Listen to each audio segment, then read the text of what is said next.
Ladies and gentlemen, welcome back to the session on electric vehicles and renewable energy, powering the transport sector transformation.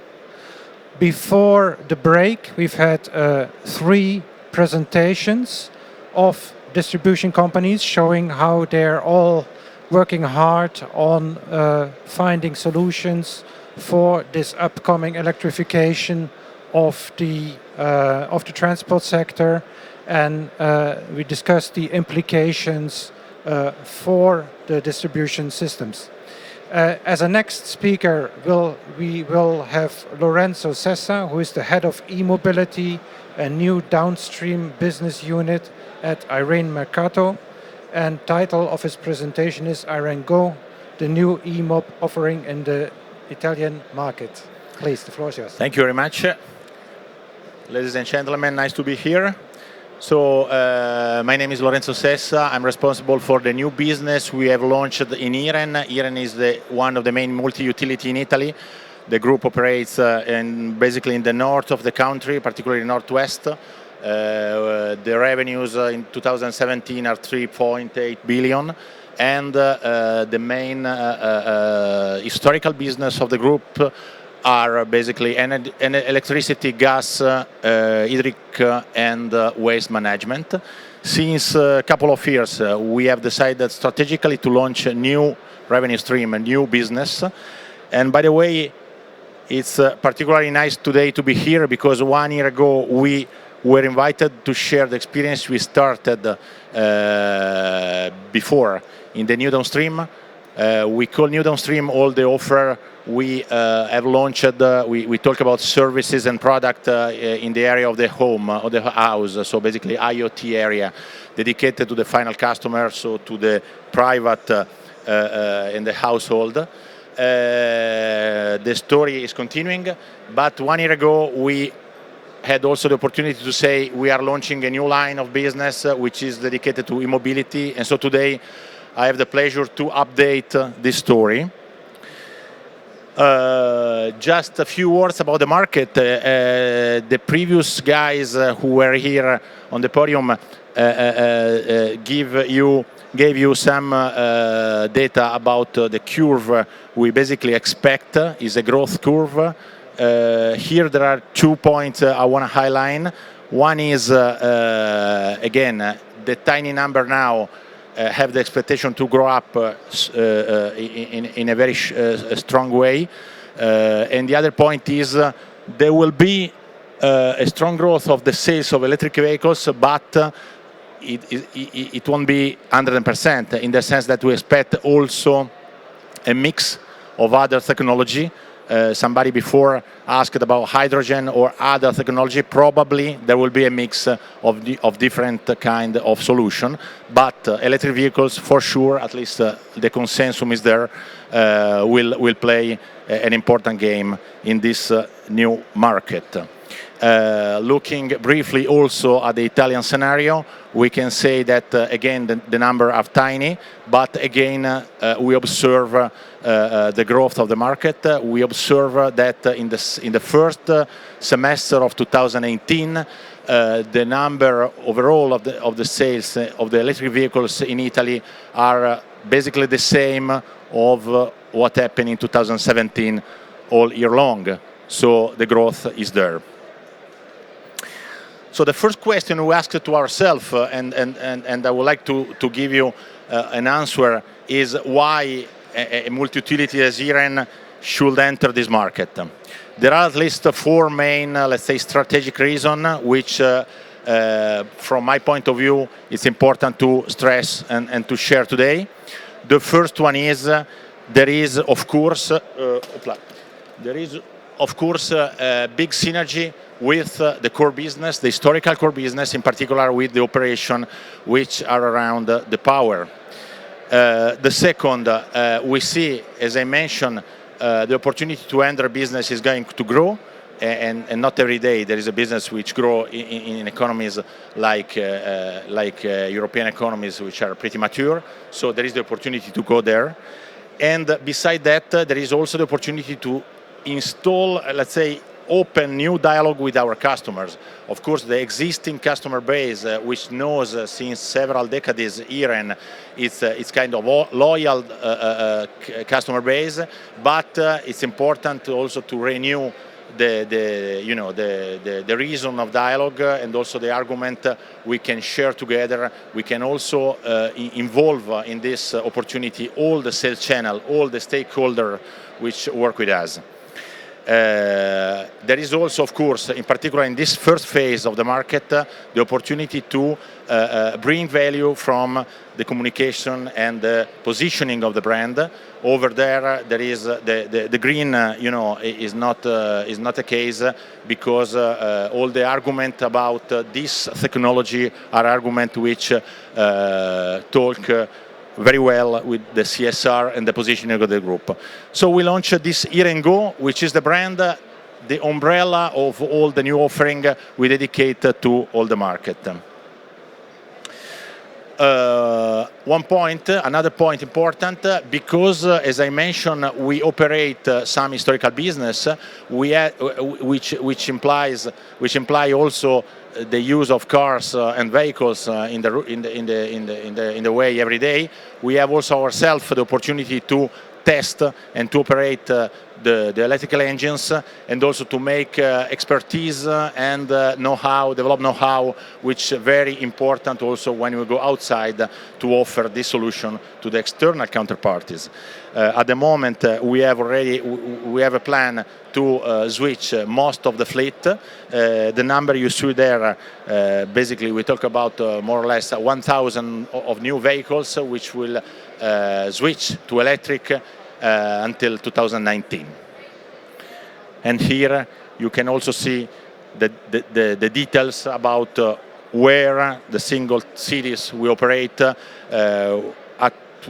the point we are today and the point we will be at 2019. So what are the main components of the offering? There are some hardware, of course. Wall box, for example, is the recharge system dedicated to the garage of the household. There are charging stations for the enterprises, as well for the public authorities, public, let's say, localities. We offer also an important solution with the vehicles, because we know, actually I have a video that perhaps I will show later on, because the main point from our perspective is the car. So the experience the customer and ourselves as citizen we do when we switch to the electric is the reason why somebody is going to change, and the reason why this curve is gonna grow.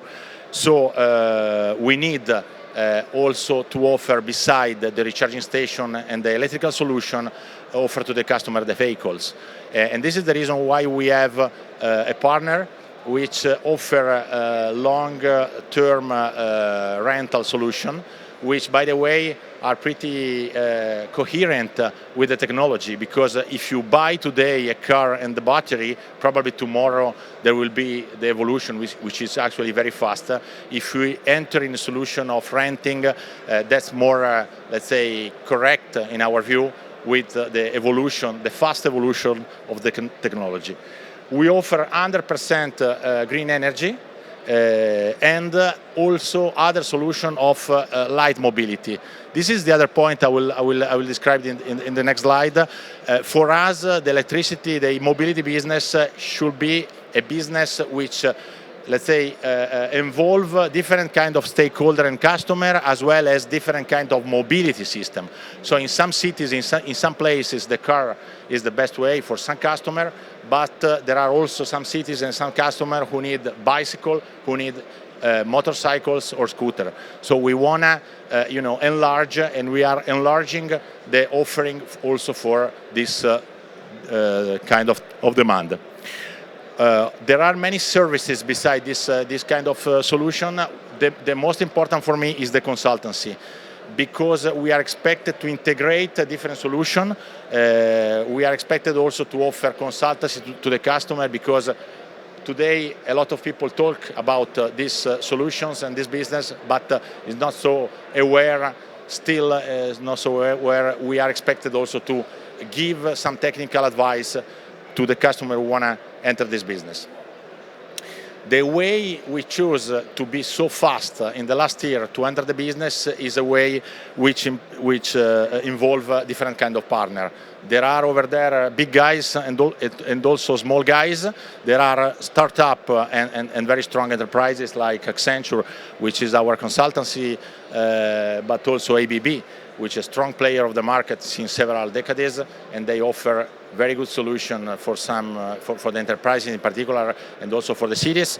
But we have also this kind of small guys who enter recently the market, like Mimoto, which play an interesting game with a free-floating electric scooter sharing, as well as Route 220, which is focused on an app, and then later we'll describe it. Again, we have to leverage a big customer base. The company is already serving 1.8 more or less final customer for electricity and gas, and also corporate, and we have a strong area of dialogue with the public administration because they are our shareholder, and so again we have the opportunity to integrate and to create a good dialogue for all the system.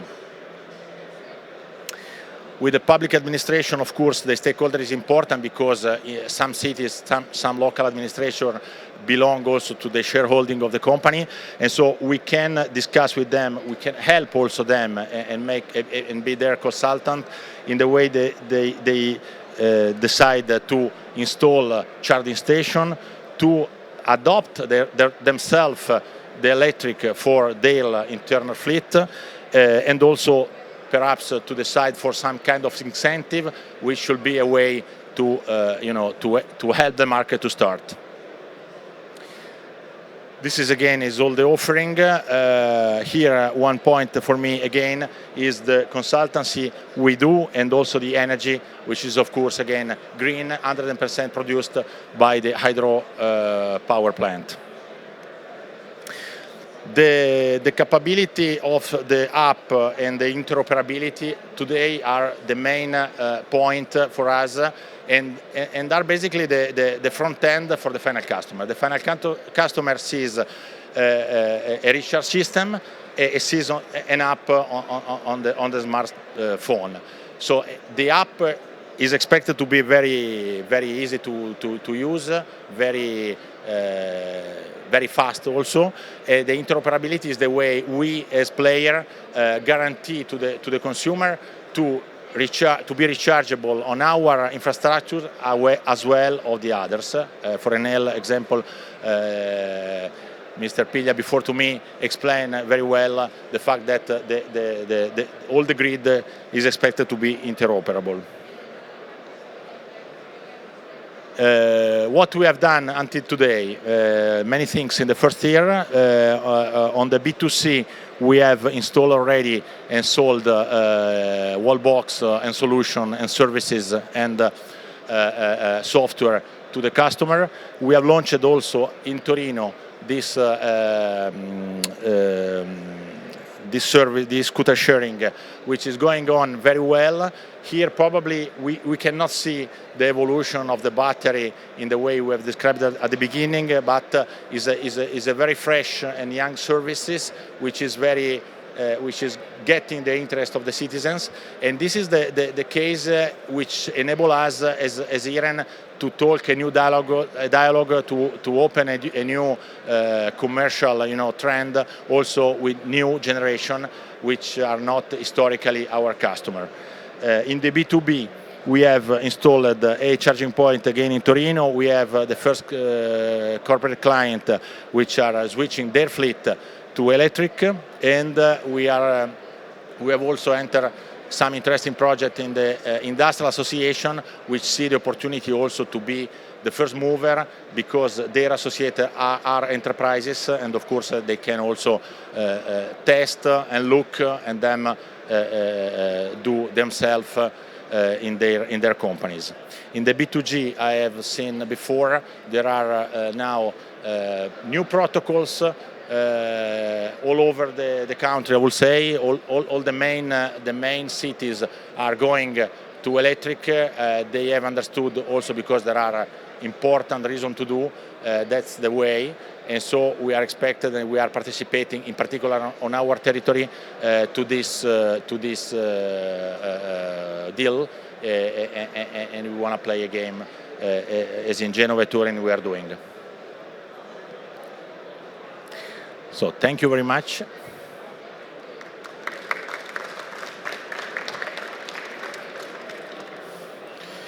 Thank you very much, Lorenzo. You stressed the importance of business models and the engagement of the consumer. What is your sense? So you mentioned we need easy solutions, we need something on the mobile and you push a button and it works. Are we nearly there for that easy solution for the consumer? But being a marketer, I have always the feeling that the key of the story is around the easiness for the final customer. And actually, even though behind there is a complex business, because of course behind the business is complex. And by the way, in this stage we are still, setting up something which is new. So it's more difficult, but still we need to guarantee an experience which is easy, and this is the reason why I said there is the car first. So the car should be nice, should be a very good experience. Like now, probably is already. We have to remove also the psychological barrier, in the sense that the customer today has still the fear. I don't have anymore the charge. We have also to invest in the public way because to remove these barriers. And third, the app. Today, every service we play, basically we play through the smartphone. Also in this case, the app will be one of the differentiation points. And integration of renewables, is that a priority? Oh, for sure it is. We see basically the scenario well described in your presentation. So all the possibility in the demand response market, which is by the way in the trial phase in Italy. So today is still difficult to give it a real value. But there is over there really a trend also combining with renewables, which is clear to see for us. But at the moment, again, we are in the phase that we have to start the business to make to make it happen, and then afterward there will be all the others. I open it up for the public. Any questions, comments?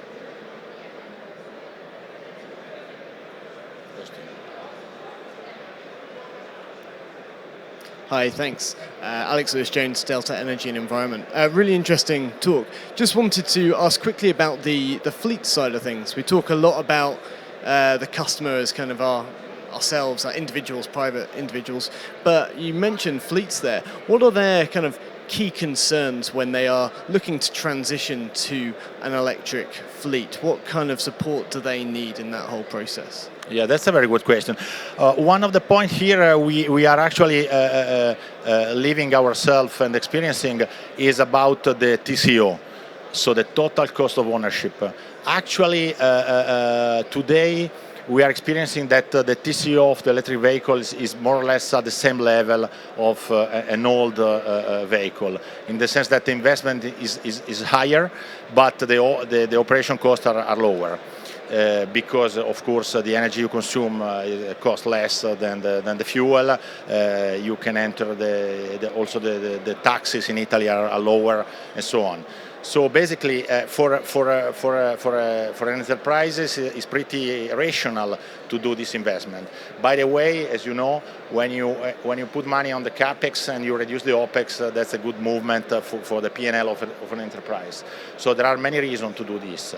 Of course, the point is decide where put the recharge system, which kind of recharge system, because there are places where we suggest to invest more for the fast charge. In other places, doesn't make sense, just enough to have some wall box.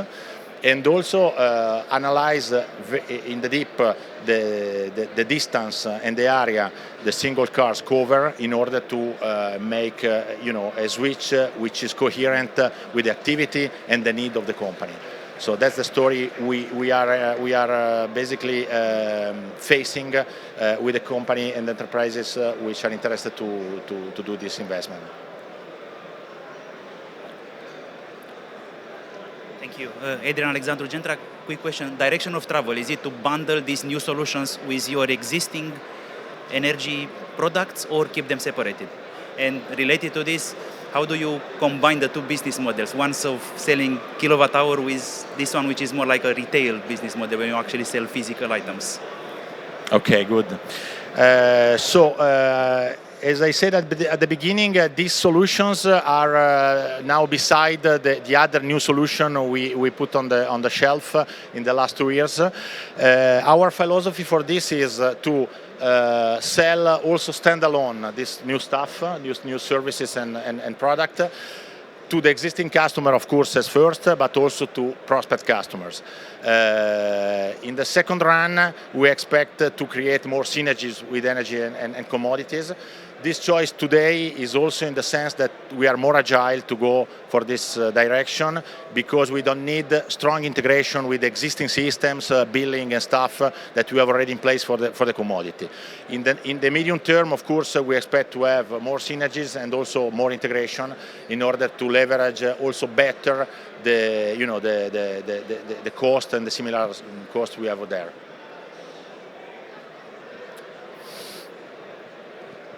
One more question from my side. We heard from Hamburg that they'd done a calculation and thought they would have problems on 15% of the feeders. 15%? Of the feeders. Okay. In a sense that the load would be too high and they need reinforcements. You see similar issues? Tell me just a few words more because I'm not sure to have understood. Well, they concluded, so the previous presentation concluded that out of the 6,000 feeders they had in Hamburg, 800 would have a capacity problem. Okay. So that's a matter of distribution more, you mean? No, at the moment, actually, we have not this so strong result. I have to say also that probably, the project we have seen in Hamburg is very tough because there is a big concentration of recharge system, which actually at the moment in Italy we have not. Of course, we are working beside also the distributors because, as we know, they have to be ready to enter this business and to prepare the grids for this new consumption. But the curve we observe in Italy at the moment make us, relax. Okay, I see no more questions. Thank you very much. And as you mentioned, Thanks. we'll try to show that video at the end.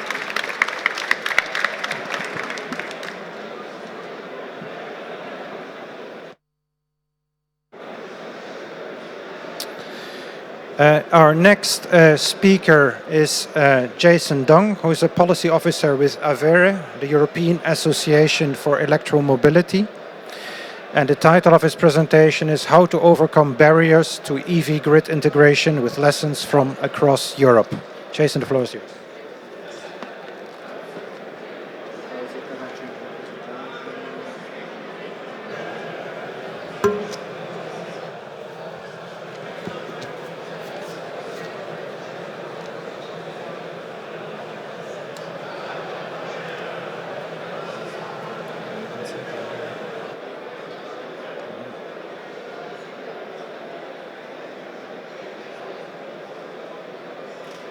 We don't have a screen here. We need some help.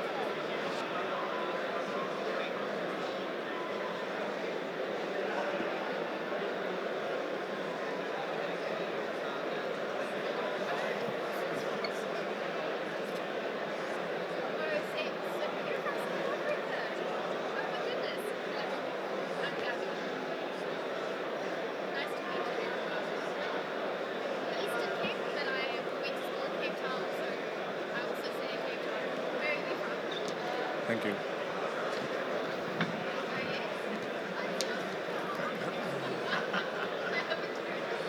Okay, so briefly about Avere. We've been around since 1978.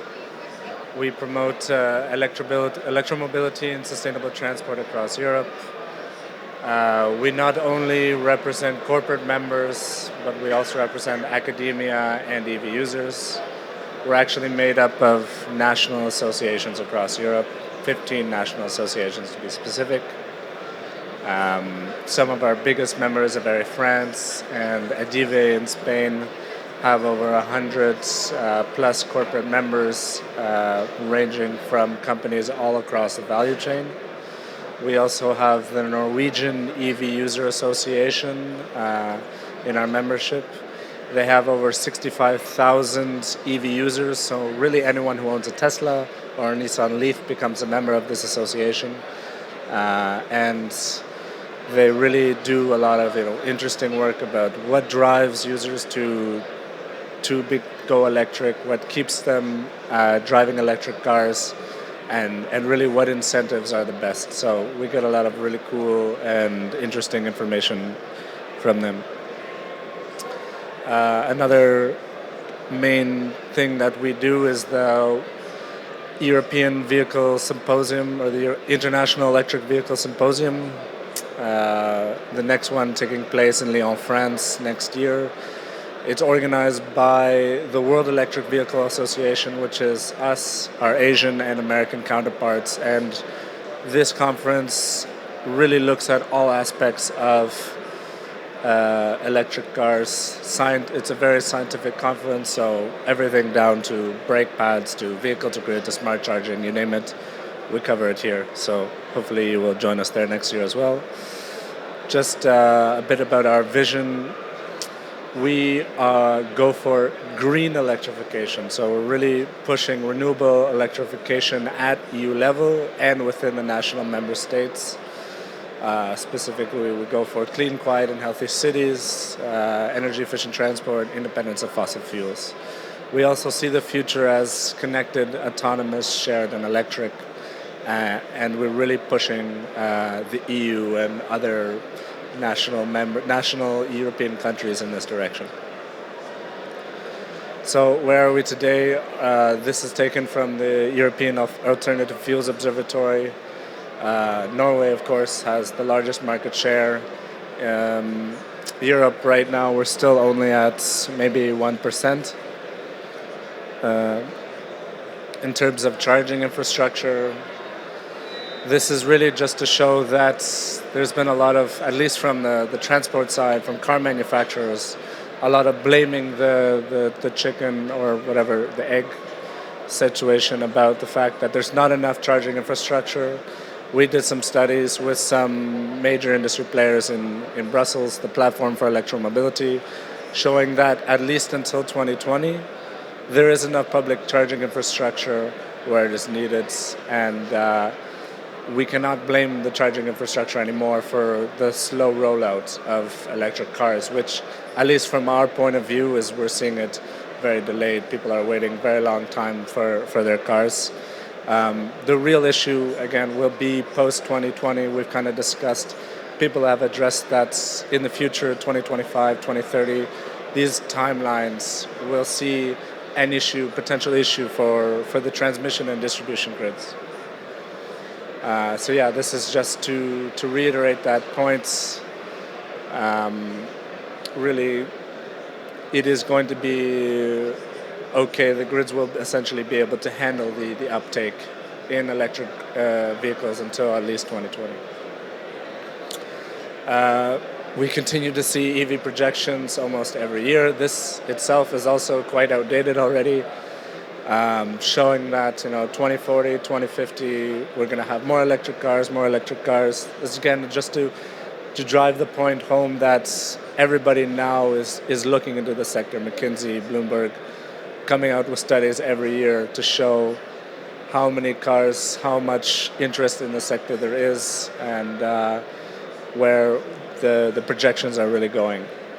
The future, we saw this specific graph already, just to show that we are expected to see a lot more electric cars, and then more relevantly to this panel, and in combination, which will cause some potential issues for the grid, as I mentioned, is the low cost of renewables. Renewables are coming down in cost all the time, and it's going to become quite variable. People, at least from what I've heard in the energy sector, is that we may have to curtail it, but I'm here to say that with electric cars, there are synergies, and we can make use of it so that we don't have to curtail the renewable energy.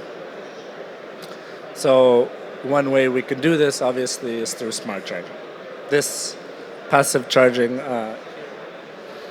this is just, if we just let the potentially 11 million people in 2035 charge their car willy-nilly at some point in the day, this is obviously not what we want to do. We want to try to get smart charging. We want to really even out these peaks here by incentivizing people to charge during the day when there is renewable energy, for instance, like sun, so that we don't have major peaks at 4 o'clock, like we've heard already, or incentivize them to charge between 12 and 6 when no one's using electricity. It's going to be cheaper, and you can take then control, potentially use wind power as well. And again, you don't have to curtail it. Just some more points on that. The French DSO actually did some studies as well, and they estimated that with smart charging, you actually enable that they would be able to save 770 million euros from infrastructure reinforcement costs thanks to smart charging. And this is just assuming that there would be 1 million EVs on the road in France. Where at the TSO level, you would get that they showed that if there was 60% of the EV fleet is able to smart charge, you really then would get substantial benefits for the system. And then depending on the driver's preferences and provided that the electricity market is well designed, I mean, that's also as a kind of a giant if the electricity market is well designed, you can allow consumers to actually financially profit from smart charging, which I think Delta EE will touch on a bit later. And then most relevantly, as I mentioned, it helps with the integration of renewable energy into the power system. It makes the load more flexible and can reduce constraints of intermittent renewable energies for the system. So what this is again is to kind of show if we are able to charge in these green areas, you would see a lot of savings for the consumer and savings for the grid, rather than when obviously there's peak demand in the grid. But what are the barriers then to overcome? One of the major issues, apart from or that is inherent in incentivizing people to charge on off-peak hours, is the price signals. Time differentiated tariffs are essential to promote energy efficient behaviors and to extract value from smart charging. Dynamic pricing for the energy part of the bill is a necessary first step to provide effective price signals and level the playing field for electricity to compete with other fuels for transport. Network tariffs should also be designed to incentivize EVs to recharge when it's most efficient for the system. Secondly, the price signals really relates to people charging at home, where from a various point of view, people are doing that anyways. We push people to charge at home because that's most of the time when you are charging it, is where you are charging. You're going from home potentially to the office, and so there's really where you want to see time of use tariffs, price signals for consumers so that they can save on their energy. When it comes to public infrastructure, where down the road it will be an issue, we have to address these costs for building out smart public charging infrastructures. I think it's already been touched on about how high the cost is to roll out high charging infrastructure today. So smart public charging infrastructure, you can imagine, is also going to be quite costly, And it's the question about who will pay for that, how will they get reimbursed, and then who will pay for those connections to the grids. And then interoperability. How do we make sure that the communication protocols behind the grids connect the charging infrastructure to the DSO, and how do we make sure that they're talking essentially in layman's terms the same language? They're not talking, French to a German, which could potentially be dangerous.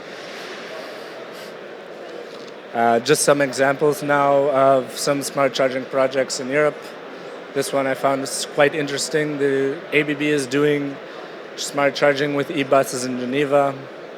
What they do actually is there's actually a mini laser here where when the bus stops to pick up people, it guides it into this, terminal, and the bus will charge for 600 kilowatts for 15 to 20 seconds, which is enough to make it to the next stop. And then when it stops at the terminal where you take a break for 5 minutes, it charges at 400 kilowatts. Currently, there's 12 emission-free buses that link the airport with the suburbs, and you can see that you're saving as much as 1 million tons of carbon dioxide on a line covering 600,000 kilometers. And that's with an e-bus. And just some other ones briefly, you have in Germany, eConnect, Jedlix, which will be discussed a bit later, but it's a smart charging app. And then, of course, the Netherlands is quite well advanced in this area.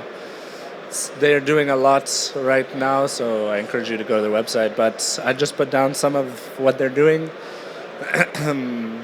Delaying charging at night when it is cheap, as I said. Inductive charging is the first charging solution in the semi-public space in Rotterdam. And then also the next step after smart charging, which helps renewable energy, is vehicle to grids. On top of the benefits of vehicle to grids,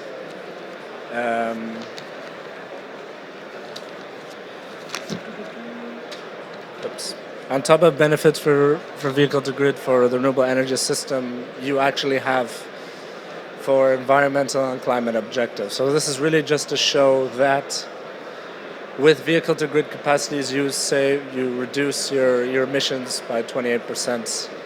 If we're that's with the 2030 timeline, essentially.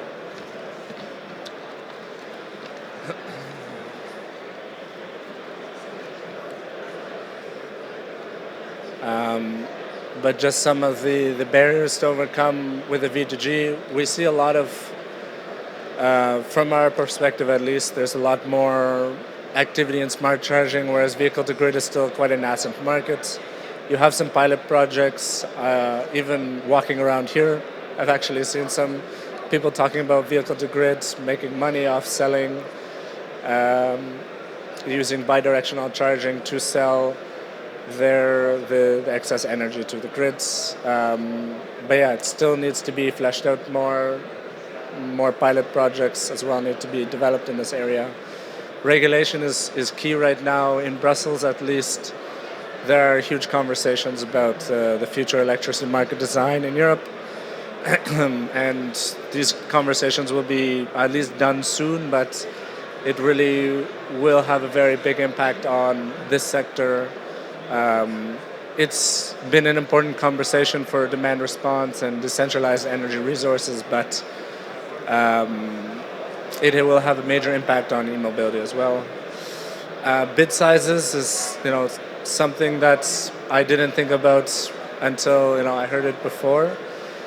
You can't have major bid sizes like 10, 15 megawatts for let's say an aggregator or a supplier who would like to provide use or group, let's say, a neighborhood or a large segment of electric cars and provide balancing or ancillary services.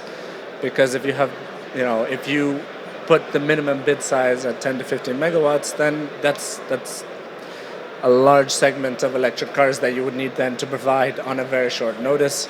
But if we're able to cut those bid sizes down say the 1 to 2 megawatts or something a lot shorter, then you allow these electric cars to be used as almost as a virtual power plant to provide grid services. Something also from the transport sector, which people from the power sector don't really take into account when, I think, discussing vehicle to grid, is the legal issues of the battery. So right now, there's, let's say, Nissan, who's really going full on into vehicle to grid, but other car companies haven't really thought about it yet. So we're really discussing the legal issues of using the EV battery for the grid. Some people are just developing, some car manufacturers are just developing the EV battery for, use of electric car. Because this market is moving quite quickly, nobody's really thought about, well, do I want to allow the battery of my electric car to provide balancing services yet? So this is something that needs to be addressed, and then really, essentially addressed. And then when it comes to putting technology in your car that can interact with the grids, you have cybersecurity concerns, just like you do with smart meters in your home that allow apps to, monitor your usage in your home. You're going to have the same issues with cybersecurity, and this is something that also needs to be addressed. From my research, I haven't seen that many people starting to look into the cybersecurity aspects of these things. It's still, again, because it's a nascent market, nobody's looked into it. But to prepare for the increase in electric cars and potential money we can provide consumers through vehicle to grid, we need to start looking at it now. And then obviously interoperability comes into it. It's the same thing with communicating with the grids. It's something we need to look at. And then some examples just generally. We're involved in Interreg projects in the North Sea region. This includes 6 pilot projects across Oslo in Norway, the Netherlands, and the UK actually. In Oslo, you have this Vulcan real estate building. We have 100 plus EV chargers. It's one of the smart buildings, and they're now looking into installing VTG capacities. They've been able to shave 20% of electricity consumption during peak hours. I'll just share there's 6 pilot projects, but I'm just sharing 3 because, we don't need to be here all day. In the Netherlands, this is also quite, well, I've heard a lot of people talk about this, but I'm not sure if you guys have heard about it. It's the Amsterdam Arena, essentially. It's almost essentially its own, sustainable power plant where it has solar installation. It's going to be using some of the electric vehicles to provide vehicle to grid and energy storage, and can essentially to produce 12% of its own energy needs, even when there are concerts, in these things. And they've now started investing into energy storage and VTG applications in the summer. And lastly, this is a bit of a smaller project in Kortrijk in Belgium. You have municipal sports facilities and a depot. They have a PV installation size of 3/40 of a football field, producing enough green energy to provide 22 families all year long. They're trying to become a small power plant in Kortrijk. They have really high ambitions for a small town. They expect a rise in energy autonomy and yearly savings of 33.4 tons of emissions. And given how well this small project has become, they're now looking to expand the project elsewhere in Kortrijk to other buildings. So it's quite positive. And then just some other ones as well. The Parker project uses also renewable energy to provide grid balancing services. Wise Grid, which I realize is just over there in the EU project zone, have pilot projects in Belgium, Spain, Greece, and Italy with VTG and renewable energy. And then Nissan, again, who I mentioned before, these are just some of their projects that they've been doing, but they've been quite active in the past couple of years partnering with E.ON, partnering with utilities to provide V2G capabilities that will sell energy back to the grids in the UK and Denmark here. But yeah, again, as I said, they're in a bunch more places. So generally, my point, or what the point is I wanted to say, is that for right now, we'll be okay.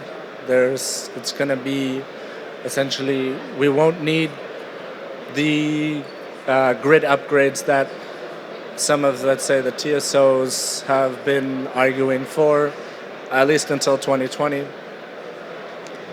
But in the future, again, as we've discussed already today, in the 2025 and 2030 timeline, this is something that we will need grid upgrades for, but smart charging and V2G can definitely help with this.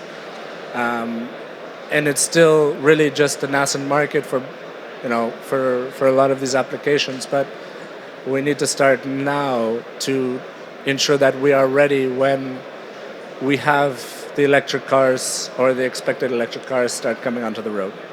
And that's all.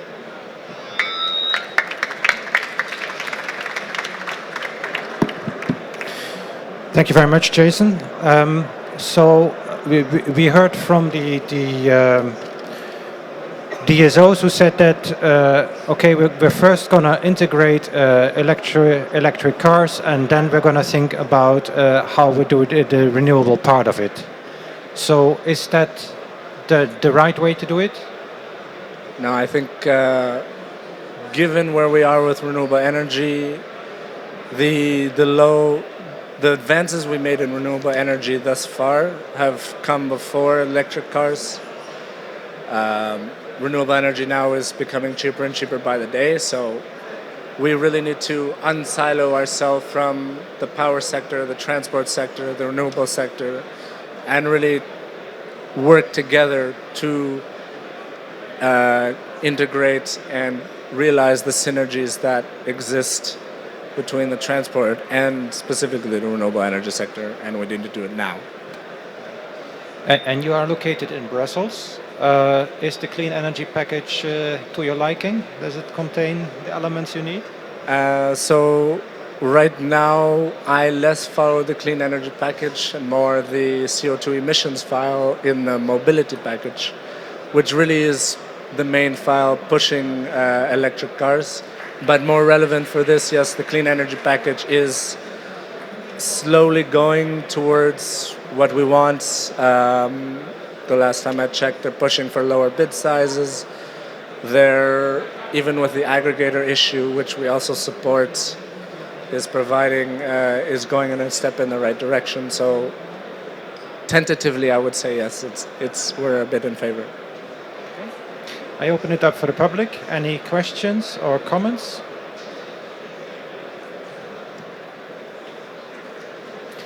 You were very clear. None? Thank you very much.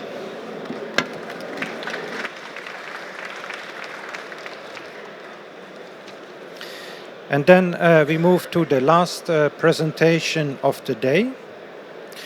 We'll hear from Alexander Lewis-Jones, who is Project Manager EV and Electricity at Delta E, which is a new energy research consulting company. And the title of his presentation is Smart Charging, Engaging EV Customers with Renewables.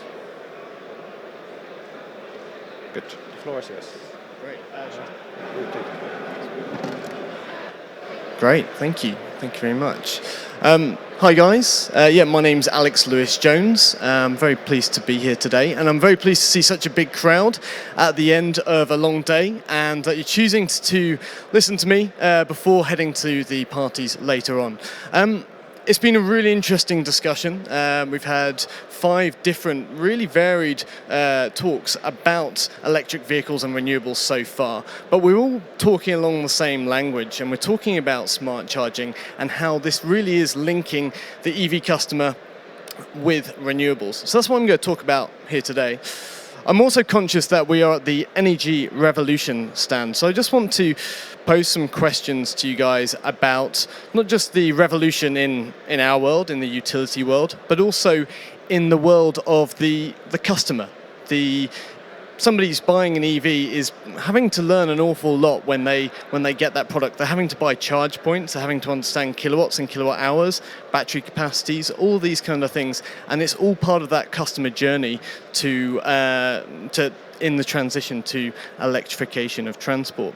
So I'll go through some of the market trends that we're seeing with various solutions and talk about how we can convert energy system values into an end customer benefit.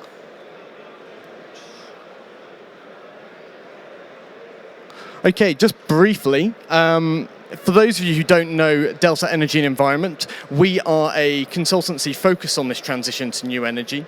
So there are various themes that we can see around the conference today that represent new energy. We are supporting various clients in doing this. We have a number of different products that we offer. Partly it's subscription-based research, and I run our EVs and electricity research service, so you get access to reports, case studies, databases, customer research, things like that throughout the year. We do this on various different contexts, including flexibility and storage.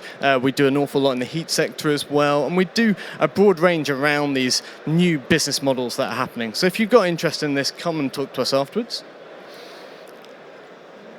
And there's just a few logos at the bottom there of our kind of clients that we work with. So from the left, you can see kind of utilities, through to manufacturers, through to networks companies and some policymakers and things like that. So yeah, quite a broad range of clients. So I think if you've been here the whole time, you've probably got an idea of what smart charging is now. But essentially, it's about connected and controlled EV charging sessions. So we built a little framework, say a little concentric circles model to help us understand that when we were writing this report. And essentially, you've got the EV in the middle, and surrounding that, you've got various technologies that enable that. So you need to have a connection. You've got to have a charger, something that is providing the energy to the vehicle. And also, you've got to have some level of intelligent decision making. Outside of that, okay, we've got all the technologies. What do? Well, we can do various activities, and predominantly this is about ramping up and ramping down the charging session, so to moving it to other times of the day, for example, things like that. So that would very much fall into the first one, which is time shifting for electricity system value. There's reasons that that you might find, such as wholesale price of electricity being cheaper or other DSR flexibility markets available. Secondly, as we've heard from a network company before, there's load balancing benefits about shifting. If you've got a capacity limit, you might want to consider how you shift that load to other loads that are in that building or in that home. And finally, bringing it back to renewables, we can kind of do a mix of the two to do generation matching, this one in the middle here. And this is whereby, when you've got variable renewable sources, such as solar and wind, you compare the supply of that with the demand for the EV charging. There we go. Finally, we've done all these activities, but we've got to provide some kind of benefit to the end customer, right? We can't just expect them to buy into these technologies without there being a benefit. And again, we split this into 3 different categories, and we'll discuss this a bit more now. So there are a big range of benefits. And broadly, we have to realize when we're talking about smart charging, we are talking about perhaps an inconvenience to the customer. The most convenient thing you could have if you own an EV or drive an EV is to have your vehicle fully charged all the time, right?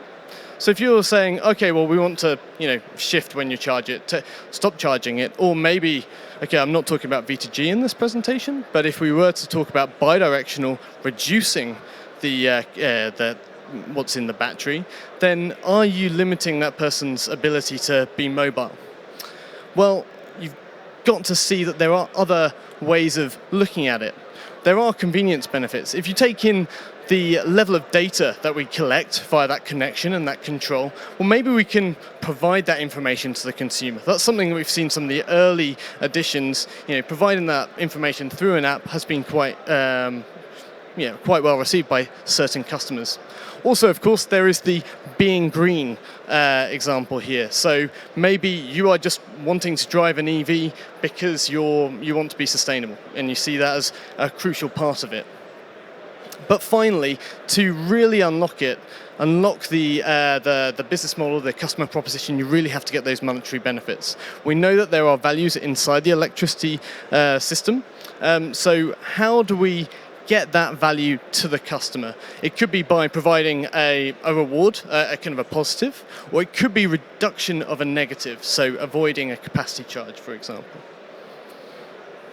So we do a lot of talking to technology providers and try and understand what is on the market right now. What kind of strategies are people putting together, and that is winning over the customer in terms of their preferences. And broadly, in the smart charging market across Europe, we see 3 leading architectures. We call these the charge-centric, car-centric, and home-centric. To begin, the charger-centric, this is focusing on solutions that are about smart chargers. You will see them sold as the unit themselves. They have that ability to be connected directly with home or grid data through cloud, through platforms, and that's the solution that you're selling to the customer. An alternative vision is to have a car-centric model. So what if you could use intelligence from somewhere else, say the car? If you look at the connected car industry, the level of intelligence going into vehicles today is tremendous. So just harnessing that, working with the onboard charger of the vehicle, you could work with them, working with the likes of companies like Tesla who already have this technology in their vehicles. You could provide quite a compelling solution to people there that doesn't require a really high-level, high-value charger to be installed at their home. And finally, talking about home, there is the home-centric model. So people who value having maybe a home energy management system, or maybe just thinking in terms of using their own electricity, working with their own renewables. That's the kind of architecture that they're looking at too. So I will go through some examples of this. Sticking with the home, this is a company called My Energy. It's a UK-based startup, and they really found this niche product. They realized that there's a lot of people who drive EVs a few years ago also had solar panels on their roof. So wouldn't it be great if we could direct exactly the energy from the solar panels into their car during the day? Great. They built this solution. It got a lot of attention because it just wasn't there on the market. And actually, one of its biggest sales channels was actually via getting featured on a very popular EV YouTube channel. A channel that receives several million hits of very interested EV owners or potential buyers is looking and seeing this product that has really seen growth for their business, and they're now active across Europe and Australia as well. Using an example of Solon here, I want to actually talk less about the charger, which they did launch earlier on this year, but actually about maybe accessing renewables via a green energy community. Now, a green energy community is a virtual energy community. So if you have solar panels, you get together with other people who have solar panels, and collaboratively you put on more electricity onto the grid than you do actually use yourselves. Bundling in packages with your charger might mean that they'd be able to always guarantee that they are running their car on solar energy, and maybe if it's bundled in with other products, they might never have to pay for that electricity. Worth having a look at their propositions. And finally, as Jason mentioned, there is this car-orientated software. So Jedlix is again a relatively small company, but getting a lot of attention now for their app-based solution, working with car OEMs to deliver a really compelling option that allows the customer to engage with grid-based renewables. So originally they were looking at, we've got a lot of meteorological data. We know when storms are coming in the Netherlands, and we've got a lot of offshore wind. Can we pair up charging at the times of the wind, and then we can guarantee high levels of renewable energy going into people's cars? They worked with the likes of Tesla, and put their own platform inside the My Tesla app. And as a result, customers are coming home, they are putting it on Smart Charge, saying what their departure time is, and they can see that they are running on renewable electricity. And as it's cheaper because of wholesale electricity prices, they can see that there are some small financial benefits to doing so as well. They've been testing this for a year or two, and now that's gained a lot of interest, and we are seeing that expanding and more partnerships growing across Europe, across Benelux and France. I just wanted to add in this slide here from what an energy retailer is doing in the UK. This is brand new, so I haven't read the full report yet, but Octopus Energy are quite an innovative player. They are growing quite rapidly, and they started with a dynamic time of use tariff. They released this report last week, and they're finding that actually with different prices throughout the 24-hour period, we can see that their behaviors are changing. So the pre-agile is the red line, and so we can see that evening peak that we've seen in previous slides today. With the agile tariff, they are shifting to the cheaper times. Now, it's not a complete solution, but they are working on it, and we're expecting a lot more utilities to be bringing out EV-specific dynamic time of use tariffs over the next year or two. So yeah, talking about next year or two, what does the future look like? Well, I just wanted to talk again about the evolving EV customer. We've all seen this technology adoption curve. We know that we are at the 1 or 2% in most markets of adoption of vehicles. So we are shifting. Is it really suitable to base your customer proposition based on just a couple of percent? Perhaps not. Are these customers going to be PV owners in the future? Maybe buying an EV might drive greater PV sales because they see the financial reward. Currently today we do have very engaged users, the innovators who are interested in EVs and maybe have personally gone for the higher capex option because that was available to them and are more likely to be buying brand new vehicles. But also, that's not necessarily representative of all the kind of car customer segments out there. So what if in the next few years we might be having families buying into EVs. We might have more elderly generations, or we might have boy racers as another segment of people that are interested in buying into EVs. How do we build a proposition for each of these customers? We've done some customer research to try and answer that question of what the next EV customer is going to look like and what their preferences are going to be. And there are different customers segments coming out there. That's UK-based research, but we are expanding that across Europe. If you want to hear more about it, do come and talk to us afterwards. And finally, we are seeing the smart charging technology solution landscape changing very rapidly. This is a very confusing graphic, and deliberately so. It's complex. It's a very complex scene. There are a lot of different technology solutions out there from different types of backgrounds. There might be e-mobility players. There might be more players in the the electricity-led players as well. And then there's a lot of aggregators who are developing the platforms that could potentially be delivering a lot of the activities that are required for smart charging. The trend is to see people moving down into this golden area down here by Jedlix and EV Energy, where you're combining local decision-making with centralized decision-making and combining as much value as possible and putting it into a compelling customer proposition. So key takeaways from that landscape for you. Charger-centric solutions are going to dominate. We're going to see more smart chargers coming out as both policy and the networks and interest evolves.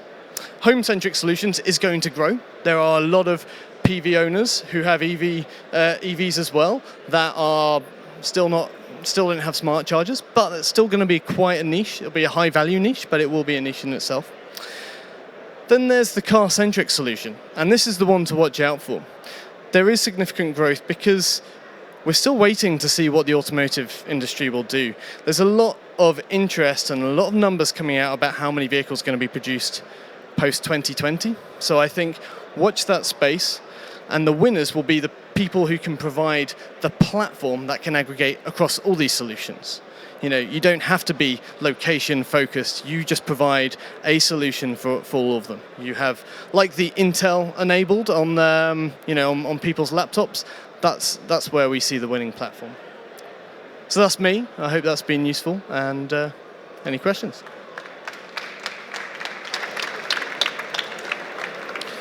Thank you very much, Alex. That was a very useful overview. I mean, you showed that there is a lot of demonstration projects and new initiatives ongoing, and no clear winners right now. Yeah? Well, I think we have a lot of different markets at the moment, and a lot of different utilities. I mean, there's an awful lot of different companies here today. We don't all just run off one utility, and as a result, we don't run off one technology solution. So we will start to see a lot of combinations, a lot of acquisitions, partnerships, things becoming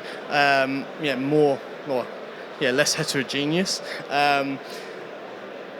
I think in the next year, I'm expecting a lot of those companies to be bought up. A lot of them already have been bought up, and the big players, the big utilities, will be forming their routes across Europe to see, we heard from NL earlier on today, who mentioned that they acquired eMotorworks, which is a fantastically innovative Californian company. They're now looking at where can they bring eMotorworks across Europe. So if you're a European player and you're seeing these American companies coming over as well with big backing from utilities, that's where a major threat could be.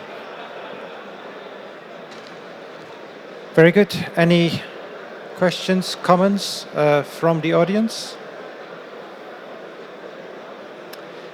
I see none. We are reaching the end of the day, so thank you very much for that. Cool. Thank you. And I promised you a video to conclude this session. So we will go back to Lorenzo Sessa, Irene Mercato, and the video. Maybe you want to say something as intro. Thanks. Theoretically, it will be the video would have opened my brief speech. It just takes few minutes, couple of minutes. In my view, this video demonstrate that everything at the moment is around the car, and the experience we as customer are expected to do and are expected to live. And I believe we can do a lot of things in order to push this new experience.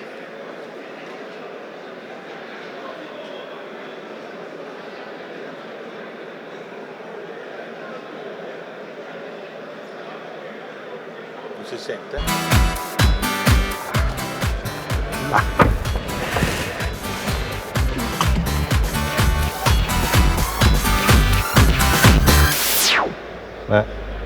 E come parte?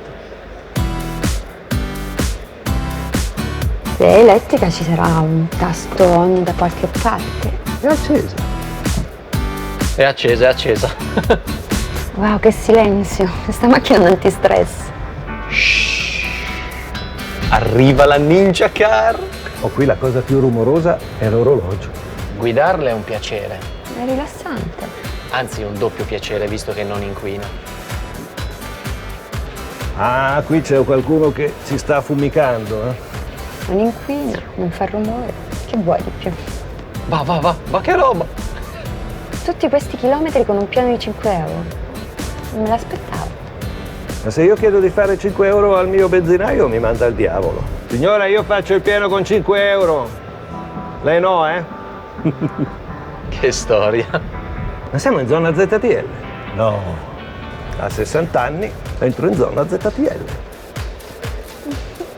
Ma questo giro di prova non poteva durare un mese? Beh, sembrava solo un giro in macchina, invece. Sono senza parole. Posso tenerla?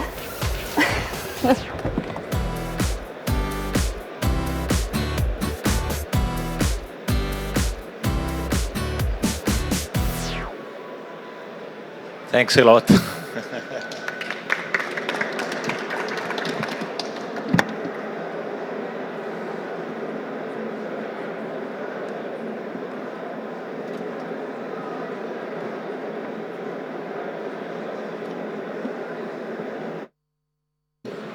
So this concludes this session. Thank you all very much for your participation and your engagement. I hope you've learned a bit about smart charging and the synergies between electromobility and the power sector transformation. And we are seeing an exciting transition, and we'll have similar meetings in the coming years. So thank you very much.